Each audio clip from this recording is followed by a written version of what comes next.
action. All right. Okay. All right. I wasn't sure where to start because usually we're already talking when he says go, and this time we had hit up like a lull in the conversation, so I zoned out for a have to second. actually kick it off. So we're here in Hat Studio. You saw the sign? We got a cool sign over there. It's really nice. And Jordan Yates, who I have, we just really met. I guess we were kind of connected before or something. I don't know. I don't remember, but It was like second connections or something, and I came across, and I think I connected with you. Like third connection once removed. Yeah, pretty much. That kind of thing. You know, the normal LinkedIn way of meeting. Yeah. So sometimes this is going to come as a surprise to you, being the age that you are. But sometimes people use the word connection, and they actually has nothing to do with LinkedIn. That's really weird. So like connected, I meant like sort of like through in the world we had some connection, but unfamiliar to me because you have. I'm just going to throw the notebook on that. I have to bear good news. What? Greg Abbott is banning TikTok in Texas. Greg Abbott is banning TikTok in Texas. That is good. That is good. Should we talk about why that's good? That's a whole different conversation. Yeah. Maybe a segment at the end, but that could go on for a while. I think that balloon thing had anything to do with it? Possibly. All right. No more of this. Okay. No, but anyway, so there's some interesting things I thought about you. One is that you, I did notice on your LinkedIn profile that you call yourself a marketing engineer, and I've never heard of that before. Yeah. But I think I know what it means. But you just graduated a couple of years ago, right? Yes. College, and about 2 years. and as a mechanical engineer. Yeah. Right. I think. And are you doing any of that work? So not mechanical specific. I got a mechanical degree because I wanted to be a petroleum engineer, but with a backup plan.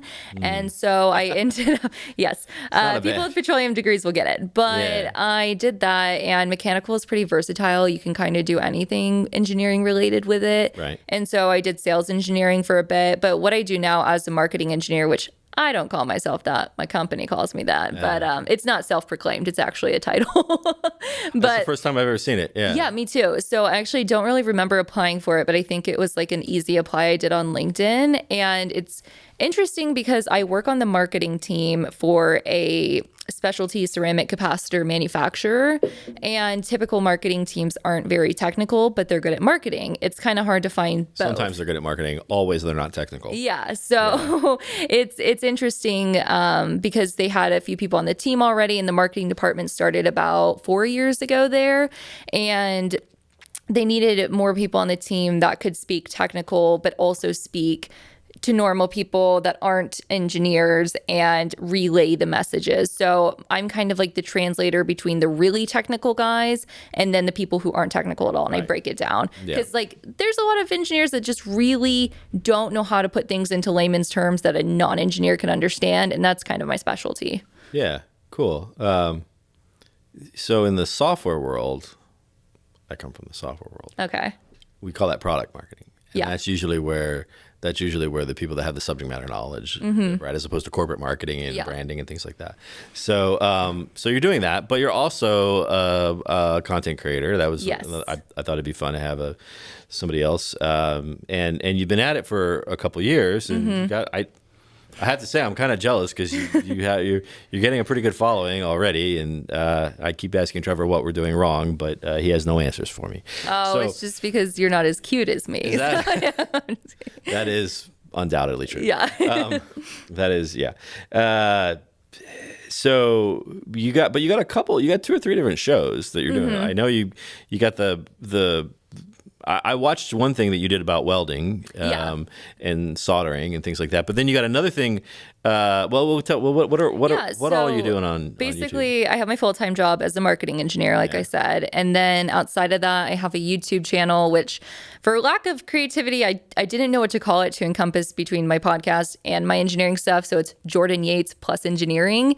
And on there, I thought it was like Jordan loves engineering, like Jordan plus. Yeah. And the issue is Did you do that? Was that? I mean, that's. Yeah, did you write that in school? When was it?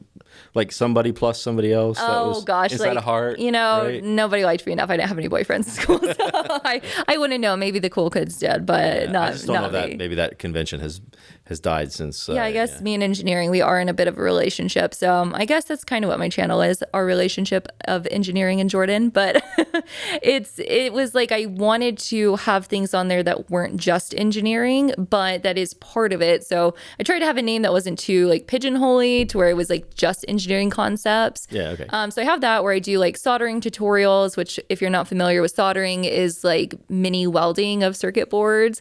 And that's really fun. Not you, but If you're listeners. are there people who don't know what soldering is? I would think so. I mean, just think like, like my mom may have not known what it was. So I started doing it, you're talking about electrical soldering, not sweating a pipe. Yeah. So, okay. Right, so I got into that because actually, I'll get into that story in a second, but I also had the podcast, which is Failing for You. We don't. If it's not a, I lose track. Skip over it to go to the next one. Yeah. Okay. Yeah. So I have the Failing for You podcast, which is something I started. Failing for You. Yeah. Failing for You. Yeah. So basically, I am somebody who likes to learn by doing. So I like to plan, but I feel like my catchphrase is that overthinking often leads to underdoing. This is why you'll never make it as an engineer. Okay. Yeah. So with something I've learned with things that I've been successful at is that along the way, I had to fail a lot. And I've understood pretty well that even if you have a perfect plan, that like something's going to go wrong. And that always happens. So I've learned to embrace the step of it going wrong. And rather than just being upset or giving up, using that, taking the data and then learning from my mistakes and seeing, hey, if I fail faster because I'm starting faster, then I'm learning faster. So I wanted to make failing more relatable because I feel like there's a lot of podcasts and TV shows and things out there where they talk about, look at these successful people, but people don't just become successful, like they have to fail along the way. Why the hell do you care about this so much? So, there's the famous, it's Thomas Edison, right? The famous saying, he's however many, I don't remember the number. How many times, Trev, did he try to make a light bulb? More than two. More than two. It was. He said something like, "I didn't fail 150 times. I learned 150 ways not to make a light bulb." Exactly. Right. Yeah. Something like that. And I feel like some people just get such bad anxiety over like the concept of failure, especially my generation. I feel like people really get deterred by failure and they don't want to fail. They want to succeed. They want the easy route. But I'm like, hey, but you made it was a good point, which is so social media sort of, if you grow up in social media, it kind of trains you to think that everybody's doing better than you. Yes. Right? Yes. Yeah. And it's just like fake. everybody's out there killing it. Exactly. Yeah. And that's why I wanted a space where like maybe you're an engineer listening, maybe you're doing content creation, maybe you don't do something like me at all, but like to have a space where it is relatable and okay to fail. And then not only am I going to fail and tell you what I did wrong, but I want to tell you how I got through it, like the mental part that I went through, the physical part, like what I actually did to correct it. And that's why I brought some guests on as well that have done things that I haven't done. Like I had somebody who was a video producer and talked about like his struggles and what he's done to be successful now and things like that, to where it's okay to fail, but let's just not give up there, or let's not detour ourselves from trying because we're afraid to fail. Yeah. So that's why I'm trying to normalize failure as a step to success. Fail fast is a concept that came about in the venture capital craze in the tech world. If we want to fail fast, right? It's expensive to fail slow. Yeah. And you fail fast and you learn and you so it's good. Keys to make sure you learn. Pay attention. I think it's interesting that you came up. So you said my generation. All right, I want to come back to that in a minute. Yeah. But you're getting good feedback on this, right? Like you got people. Well, no, you got. Am I allowed to say this? You got your first hater. So yeah. Congratulations. My first dedicated you've made hater. it when you got your first hater. Yeah, he really didn't like me. But you know what? The fact that he spent so much time thinking about me made me feel special. He loves you. Yeah, he loves me. Yeah. I think some men, which he was a man, I'm not generalizing men, but he's probably still a man. Or maybe not. Maybe not. I don't want to make any assumptions. But some people, they just don't know what to do with their feelings and anger comes out. And I get it. He just loved me too much. All right. So you said my generation. Now, I guessed this correctly. we talked about this already, but you're so this is something that you and I have in common, although this is our generation. Well, not quite, not quite, but you and I are both were born like right kind of in the middle of like the two, like and in your case you're just this side of the Gen Z, right? But in terms of like how it feels, you're kind of in the middle between the millennials and the Gen Z. Which, by the way, one mistake that a lot of my generation makes is they just think that everybody who's a young person is a millennial now. And they don't actually, so we can cover that. But I'm in the same situation, only it's two previous generations. I'm right in between the boomers and the Gen X, like right on this side. The Gen X, but growing up, it was a little bit of that, like you kind of relate to the people that are older than you and you kind of relate to the people that are younger than you. But one thing that's always the same is the older generation always worries that the younger generation is screwing up and not working hard enough and not doing a good job. Naturally. And we look at like why, how they, and now if you're in the business world, you read articles on Forbes or whatever, trying to teach you how to deal with these yahoos and all the stupid things they think. So so you've been at it for a couple of years and you're in the real work world. What have you noticed as far as the millennials ahead of you, the Gen Z behind you, like any like observations about all that? It's hard to say because I just feel like it's kind of like the deal with your parents telling you to do something a certain way and you not listening. Say, how do you know my parents? But we hang out all the time.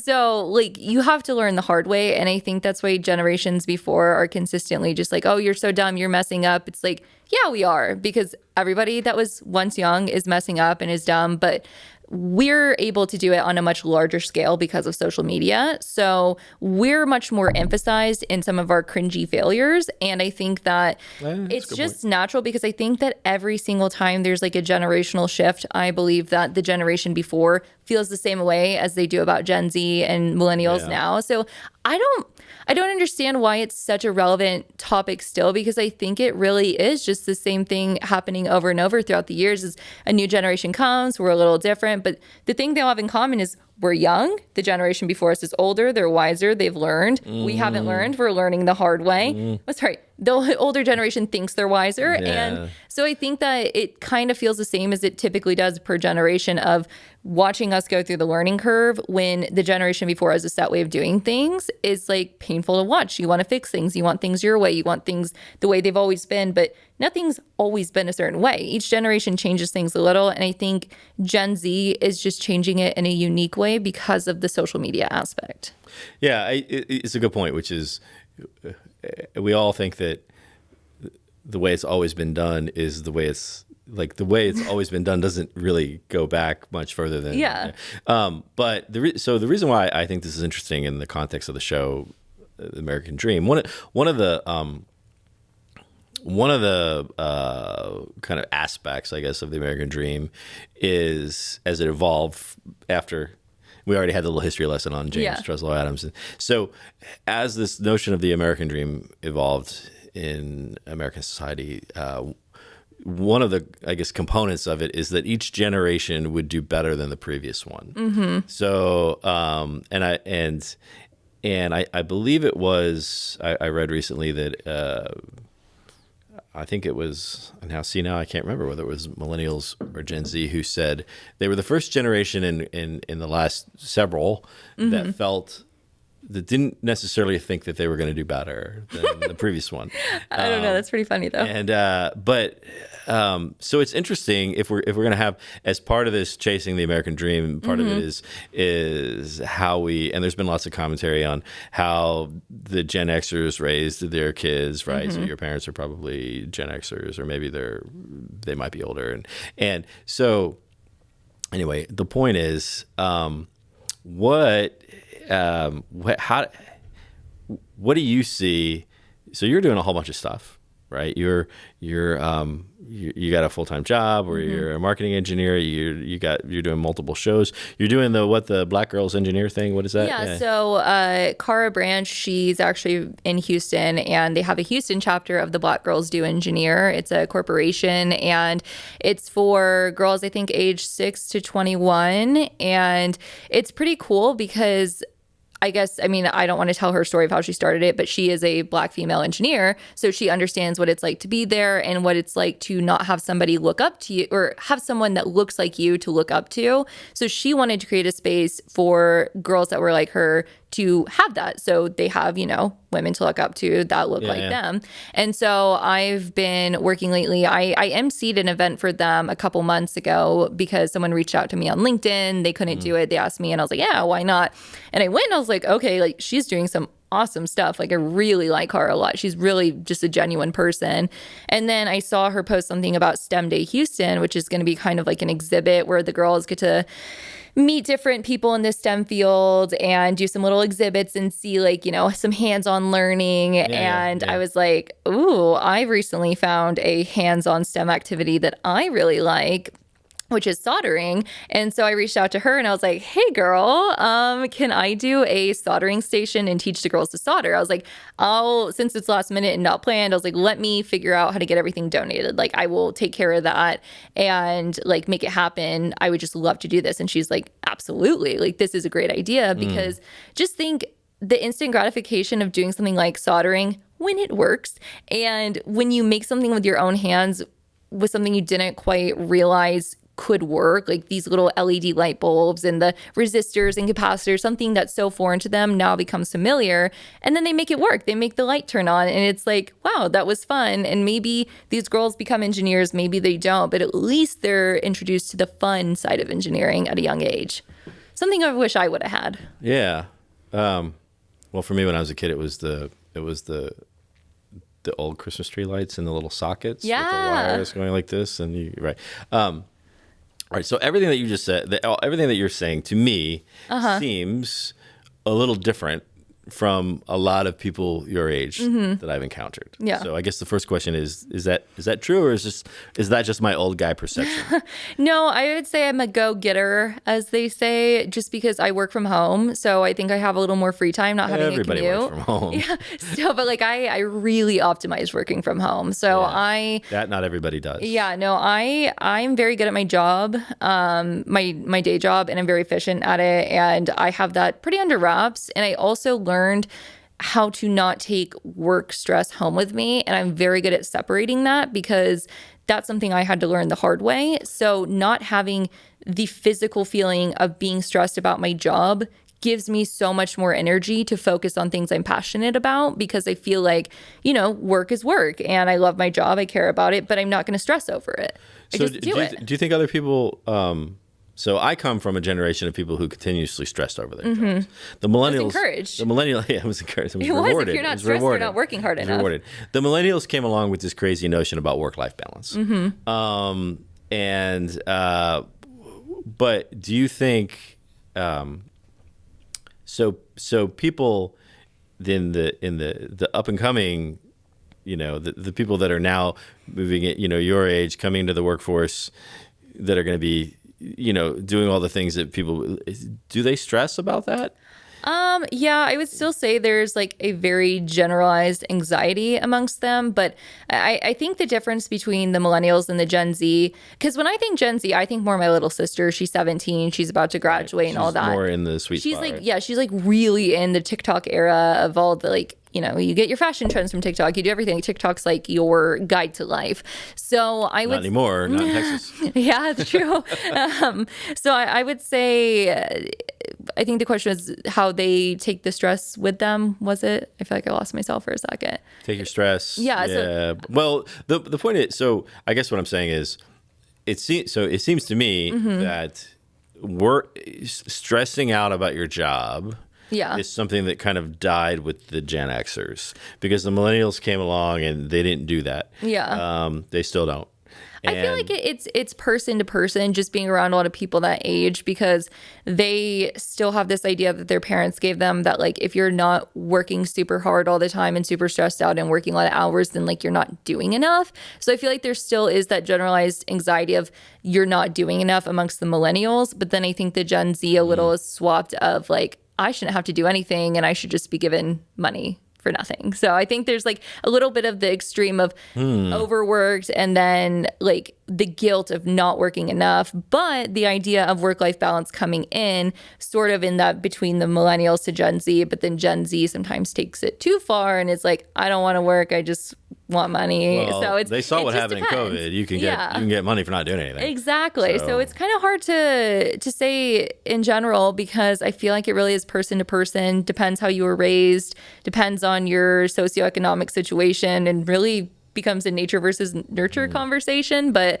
I don't know. I have a hard time generalizing people my age because I spend a lot of time alone, and I on purpose, or I mean, just working from home. You know, I'm not in a space where I'm complaining with my coworkers like I used to. My last job is like they're all my age, and I knew how they felt about work, and now it's kind of like I feel much more like decentralized and not around the work gossip as much to know how everyone's feeling. So this is something that, I was reading about this not long ago, about this is something that makes you more like the Gen Z and less like the millennials, because the millennials were more about, well, it was kind of this odd paradox, because on the one hand, they don't really like in-person conversations, face-to-face or whatever, because they grew up so they were in the early years of the internet and technology, where everything was it was more email, texting, things like this.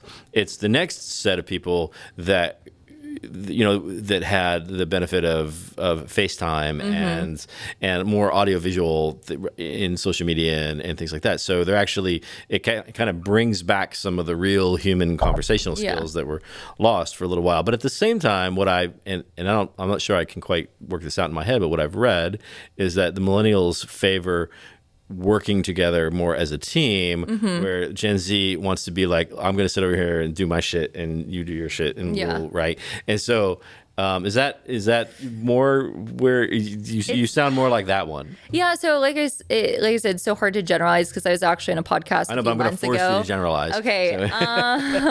So I was actually in sales. I love to answer a question with a very ambiguous answer. Yeah, or consulting. It depends. I think it depends on who's on your team and the level of competence you're surrounded with, and it's difficult because if you've put yourself in a situation where you're surrounded by incompetent people, you're probably going to want to work by yourself.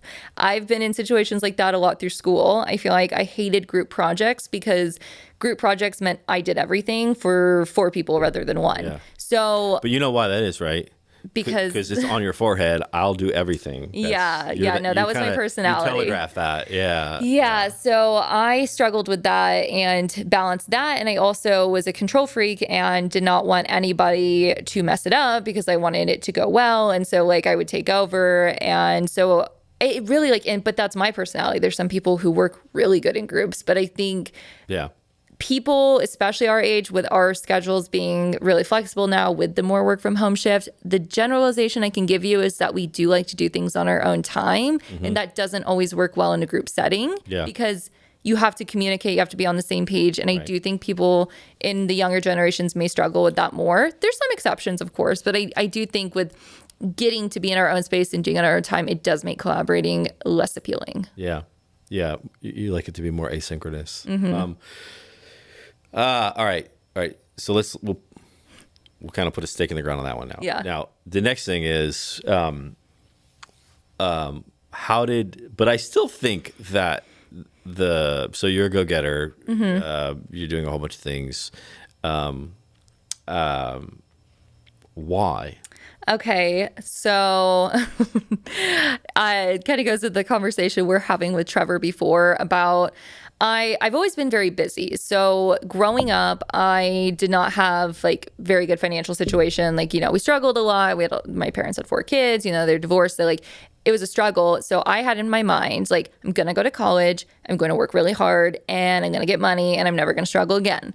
And so I was so hyper focused for the 4.5 years through college. Like, I worked and I did school at the same time. And if anyone's an engineer, you know, it's freaking awful and it's really hard. Yeah. And I was in survival mode for years because, like, I just wanted to be stable. Like, I just wanted to reach stability. I finally graduated, got my job, got everything going, and was like, okay, now what?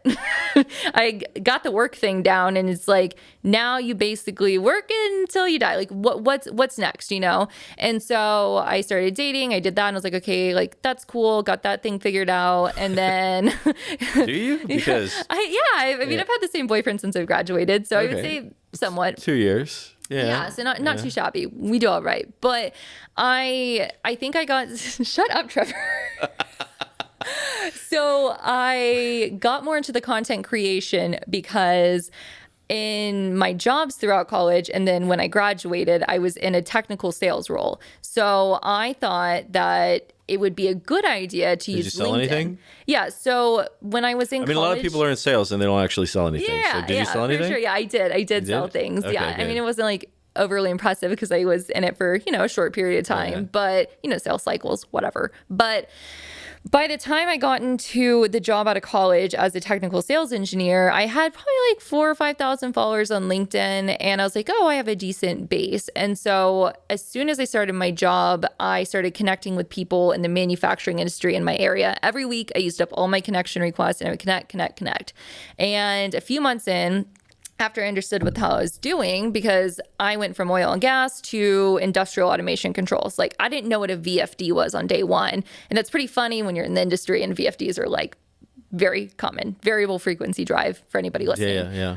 So well, and oil and gas, you have to be in that domain too. Even so, there's a whole. So one thing that people don't always realize is the oil and gas industry really isn't like one industry. It's like a whole bunch of industries bolted together. Yes. So depending on where you are, you may not, you know, and if you're not in drilling and completions, you may not know what that is, right? No, absolutely. It's so segmented within itself. But I realized, like, at the company I worked for, we had very bad name recognition. So when I first started cold calling, I'd call people and be like, hey, my name is Jordan and I'm an engineer at so-and-so. And they're like, who's that? And I'm like, we're distributor automation controls. And I'm just like, oh, like I'd get the whole, like, it's hard cold calling. So I thought, what if I were to have people know who I am before I call, know who the company is, know what they do? What's a good way to do that? LinkedIn. All these people I've been connecting with that I thought I would message for an appointment. Why don't I showcase who I am and what I do before I call them? So it's more of a soft call rather, or a warm call, if you will. You're kind of in the ether, right? Yeah, so when you're kind of familiar when they, smart. So I started posting like pictures with demos and be like, hey, I have this demo this week. Look at these cool push buttons. Like, oh, hey, look, it's me with a robot. This is cool. Like, and showing like general enthusiasm about it because they were cool products, you know, like I genuinely liked it. And then I shifted that to YouTube because I thought, hey, wouldn't it be cool if before doing this demo, if I could send this link to the customer and be like, hey, look, this is what I have. Because like you said, our generation, people don't always want to meet in person. They want to warm up to the idea first, especially coming out of COVID. So I thought this is a good hack for people to know what I do. And that way they know they need me.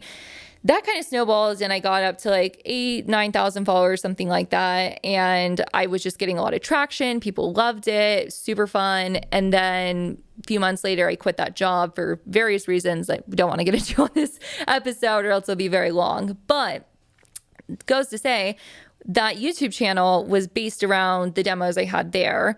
And long story short, they made me take them all down because they're like, this is whatever. It's a whole ordeal. But then all of a sudden I have like, 9,000, 10,000 followers on LinkedIn that are like, hey, you went 0 dark 30. Like, where are you? Like, why aren't you posting? Where's your YouTube channel? Like, everything disappeared. What's going on? And I was like, I don't know what to make now. I don't know what to do. Like, I don't know how to relate. Like, I'm an engineer, but you created an audience and you gotta and I'm like, the people need me. So what am I gonna do? And so I had like a lot of thought about it, and I'm like, I don't have these demos anymore. Like, I'm not in factories like every single day like I used to be. I don't relate the same way, but I still work for a manufacturer. I'm still in manufacturing. So I thought, what can I do at home that's still kind of manufacturing-ish and get my feet wet again? And I found soldering. And so I started doing it, and I was like, wow, this is really fun. And it's a cool hobby. So I thought, let's try making the YouTube channels with this. Like, let's try doing videos with that. Soldering. Yeah. And so that was like sort of the snowball effect. Competition is low. Yeah, it is. It really is.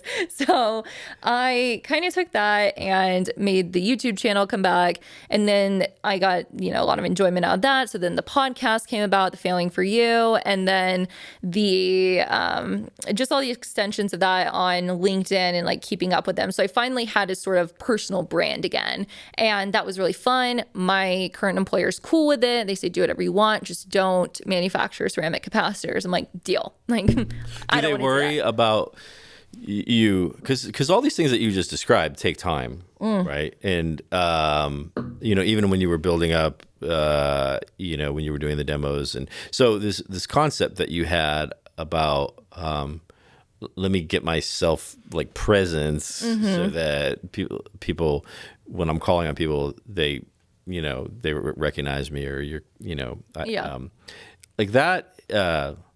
That takes time. That takes a lot of effort. Yeah. Now, at the time, you were doing it for your job, so that's cool. But now, what you're doing. So coming back to your current employer, and they're cool with it as long as you don't make ceramic capacitors. Yeah.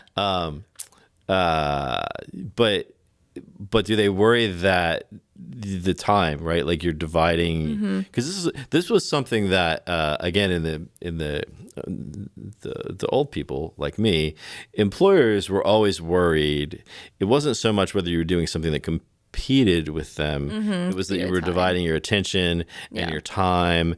And do they say, God, it seems like Jordan puts out a YouTube video like every day. I wonder if she's doing any work. Right? Yeah, no, for sure. So, I mean, my boss and I talk on a weekly basis. We have our entire monthly marketing call on a monthly basis. And I still put out the same amount of work I was putting out before. I'm still doing a good job. I mean, dare to say I'm good at my job. Like I haven't wavered in my productivity there, and it hasn't affected my output. So maybe if I were to just stop working, they'd be like, hey, like, it's kind of weird. Like, can you do something? And so we just have a very open communication. Like, it's a very good work culture, work environment, and everything. Like, I'm very, very lucky with where I work. Yeah. And no, they encourage me because, like, for instance, the ERA conference in Austin, the Electronics Representatives Association, is coming up in the end of February, and somebody from there that's on the board reached out to me through one of our reps through like some faraway channel, and we're like, hey,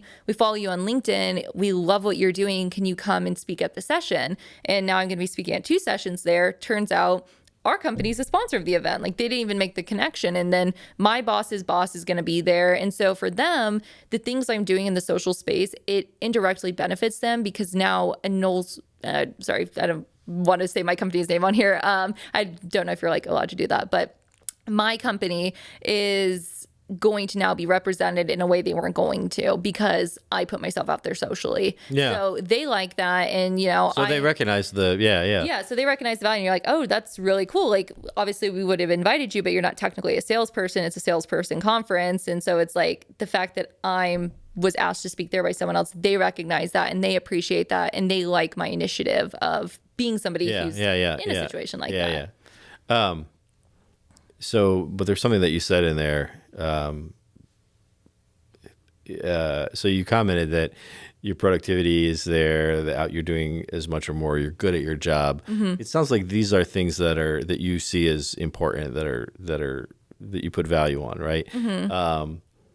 Which sounds kind of funny, but not everybody, especially, this was something that I struggled with when I was in the software tech world. Let's say 10 years ago, and the millennials were kind of coming into the picture. Yeah. And like that whole, it's important, like my output, my productivity is important. It's good. Like that wasn't always the first thing that wasn't really what they were concerned about. Yeah. What they were concerned about was like, am I doing something meaningful? Am I getting paid for my potential? Do I have the job that I deserve? Is that? Yeah, no, I've had those thoughts cross my mind, but honestly, at the end of the day, I would say my day job, sure, it's impacting someone in a good way. Sure. Like I don't need to solve the world's problems and feel super meaningful from that. What I want is a good, stable job that contributes to the lifestyle I want to have, that pays me well, doesn't overwork me, and it's very old-fashioned. Your mentality is very old-fashioned. No, the thing is I understand my values. My values are my dogs, my family. Like I'm someone, I love routines. I love stability. My job creates that for me. It just allows me to have my life outside of work, which is what I want. Because like I don't want to live to work. You work to live, right? So you have the job, you have the money, and then what? So it's filling in the gaps that I think is the hard part. I think the working's the easy part. There's a little bit of a nuance though in what you said, which I think is good.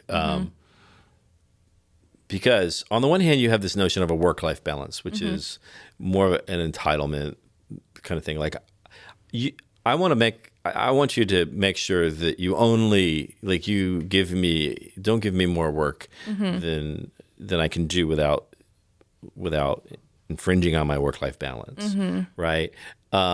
Which is, and what you said is, like you never said I'm not working my ass off. Yeah.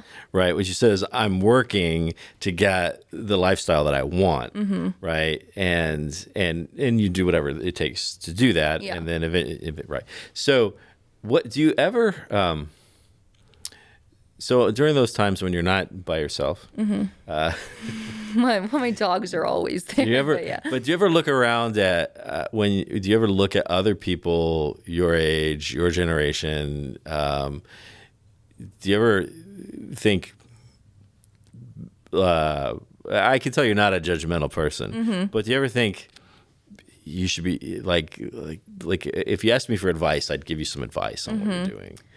Yeah, I mean, I think it just comes down to people's values, and I think everyone has slightly different values and what's important to them, and it shifts with our age groups. A lot of people in their 20s, they're doing college, or they're working hard, or they're dating, or they're going out and they're bar hopping every night, or maybe you realize you're more introverted and you want to stay home. It's like I think it just kind of depends on the lifestyle they want. The only thing that ever bothers me is when young people don't take responsibility for the situation they're in and don't realize that their life is because of the choices they made and the habits that they have. So it's if you want to have my situation where you have a good job, you have the work-life balance that people want, then you have to put in a certain type of work to get to that point. You're not just automatically That's can't crazy just ask talk. for it. Why? Yeah. That's So crazy talk. And I know the crazy thing is that I am young and I'm very content at a young age with the job I got, but it's because I have a unique skill set. I'm an engineer, degreed on paper, but I also have people skills, and that's something you can't always teach engineers. So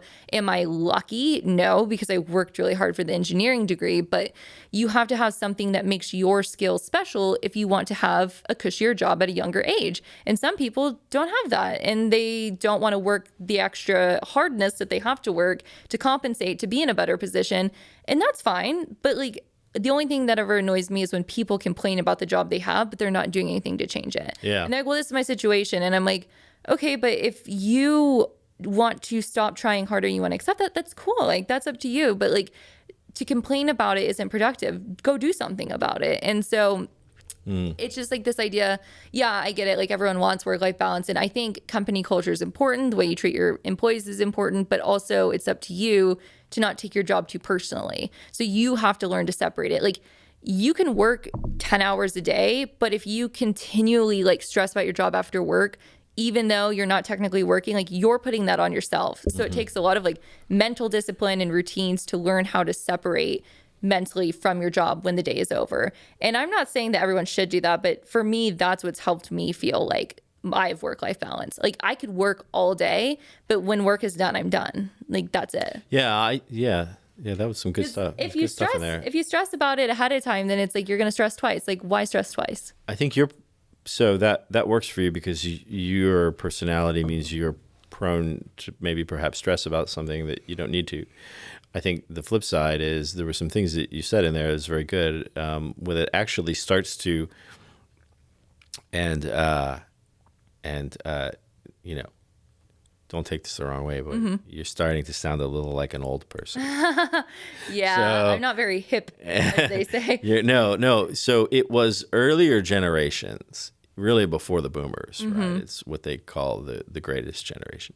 That was they were the ones who said you work for what you want to get. Of course, a lot of people from that generation. So we're talking about, you know, in people that were born in the 20s and the 30s and the 40s, and a lot of these people came from immigrant families who came here precisely because they wanted something better, and they weren't afraid to work for it, and they weren't afraid to, in some cases, you know, suffer some hardships to get what they wanted.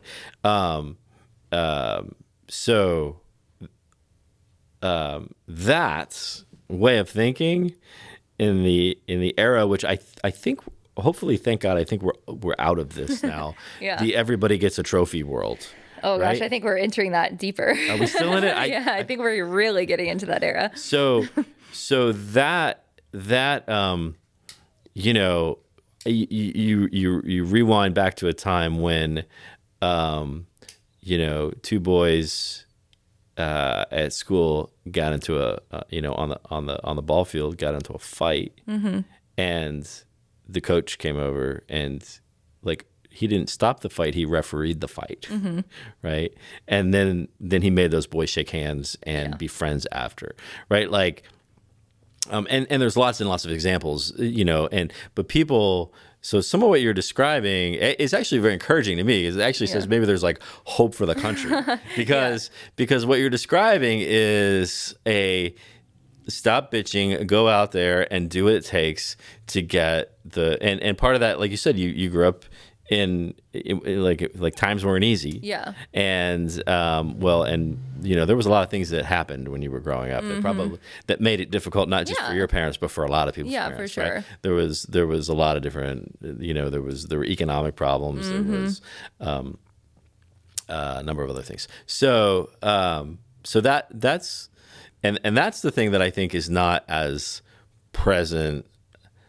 And you're not going to get that like staring at your phone, right? Like you're not going to, so it's good. Yeah, I just think too that like working harder isn't always the answer. Sometimes you have to change your approach. And I think that's the issue. Sometimes people think like oh, like the old people just say that we should work ourselves to death. And it's like sometimes maybe the older people think like, oh, you just have to work really hard. Like there's the pride in like working yourself to death. But sometimes if you want to achieve things, like it's not always just straight up working hard. Sometimes change your approach. You need to do different things. And that's why I've been like my podcast of the whole like failing along the way and making it part of the process. Like try different approaches. Like the same thing doesn't work for everybody. And I know that's a very, very general statement, but like experiment a little. Don't give up or get frustrated because your situation sucks. Like try something in small areas when you can. And I feel like honestly, the one big recipe to success in life is having a good routine. And for me, routines are everything. And I feel like when that is your baseline stability, that like everything else on top of that can go just so much smoother.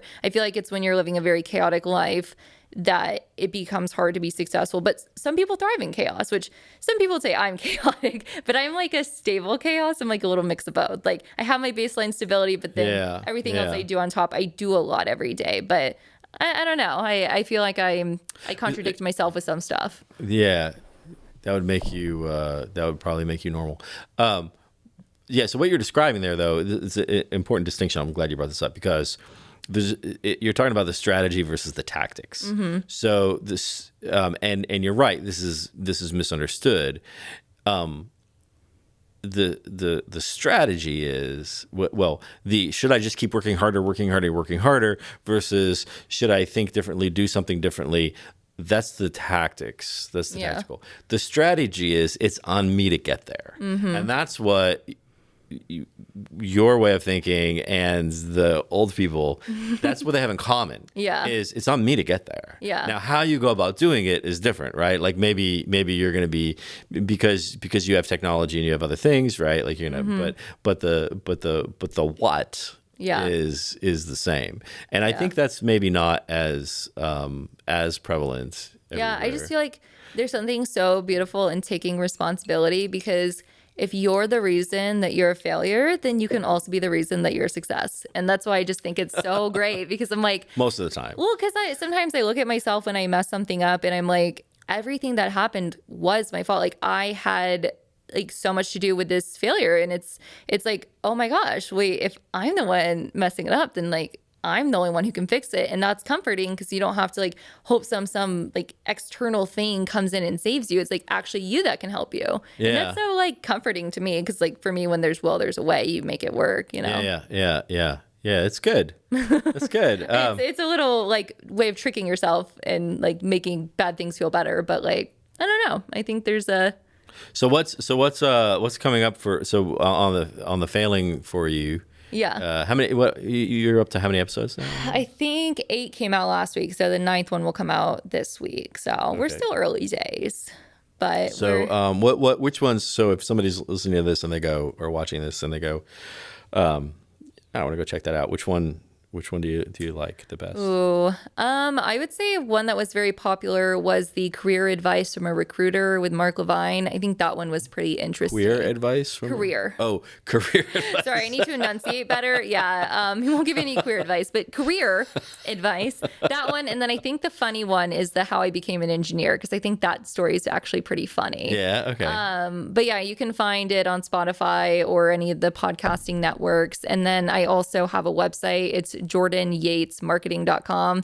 I, on the side, on top of everything I do, have branched it into using my platforms to start helping like manufacturers like promote through there. So you're creating content for other people, basically. Yeah, I'm working on it. Yeah, I had my first paying customer a month ago, and so that's been fun. Congratulations. Yeah. So I'm trying to turn this into something profitable as well, which it's fun to have the passion, but I was once told by somebody, all your hobby should make you money. So I'm trying to monetize and be in a position where I can teach other people how to use LinkedIn for like social selling, and use my platform as a way to showcase like cool manufacturing or engineering related companies. So cool. Yeah. All right. And so what's coming up? Anything fun? Mostly just trying to trailers that nothing right now that's solid. I have like some things in the pipeline, but I'm trying to work on more so my quality of content and fine tune that a bit, because a lot of it has been figuring it out as I go. So I'm trying to work on like my audio quality with my podcast. I'm trying to work on my video quality with my videos and get better at editing and things like that. So when I have these opportunities come up, that it's they're pretty like good. I mean, I've seen. Yeah, you're doing a good job. Thanks. Good. Yeah. So I don't know if Trevor would agree, but I think oh, well, you know, Trevor. Yeah. No, I think it's good. So, all right. Well, I think I'm looking at. You see, we got the fancy timer on the wall. Oh yeah. Oh goodness. Sorry, I talked for a while. No, it's good. It's. I think he started a few minutes before we started, Okay, cool. but we should probably wrap up, because otherwise people stop listening. But Jordan Yates, thanks for taking time and coming down here, and we'll have to keep an eye out for all. I'm not sure if somebody asked me what are all the things that she does, even after you just told me right now. I don't think that I could like repeat them. I overwhelm myself sometimes. But congratulations. It's a great like I said, I kind of said it jokingly, but I'm kind of serious. Like if there's more younger people like you out there, then I think we our country might survive. Yeah. Well, I don't know. We need a little order to the chaos, and I'm strong in the chaos department. So. Well, don't look to do anything on TikTok, at least. Right. At least not in Texas. All right. Thank you. That's it. We're done. Bye.